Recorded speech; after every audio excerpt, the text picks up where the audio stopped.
Le système nerveux est constitué de neurones formant un réseau d'une extraordinaire complexité. Les neurones se transmettent et s'échangent continuellement des informations codées sous forme de signaux électriques. Si l'on enregistre ces signaux par des électrodes, ils apparaissent sous la forme de brusques variations de potentiel électrique.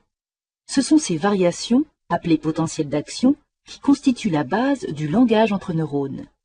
Lorsqu'on enregistre la différence de potentiel entre l'intérieur et l'extérieur de l'axone, on trouve une valeur constante de moins 70 mV.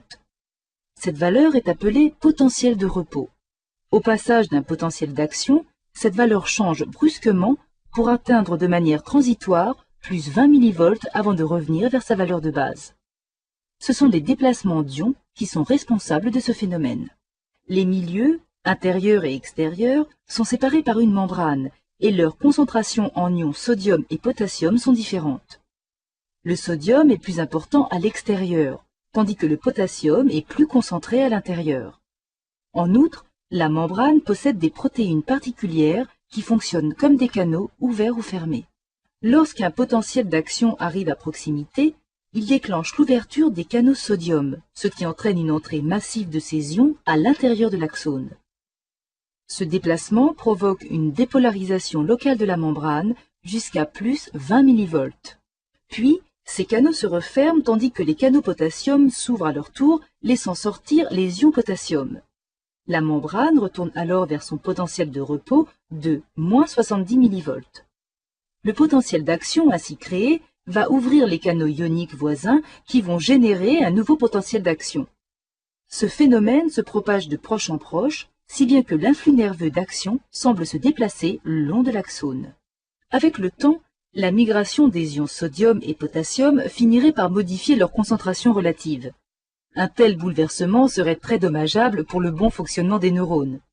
C'est pourquoi une pompe spécialisée fait ressortir le sodium de la cellule pendant qu'elle fait entrer le potassium.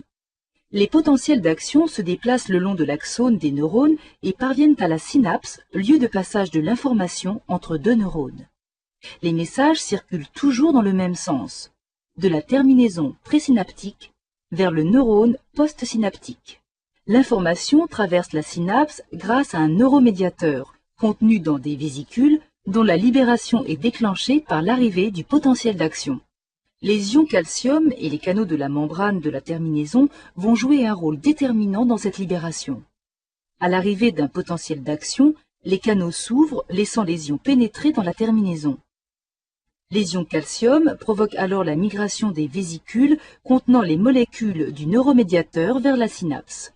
Quand les vésicules fusionnent avec la membrane de la terminaison, le neuromédiateur est libéré. Certaines de ces molécules vont aller se fixer sur des récepteurs situés sur la membrane du neurone postsynaptique. Ainsi activés, ces récepteurs vont ouvrir des canaux ioniques qui, en laissant passer différents ions, vont donner naissance à un nouveau potentiel d'action. Ce potentiel va se propager le long de l'axone du neurone jusqu'à la synapse suivante et ainsi de suite.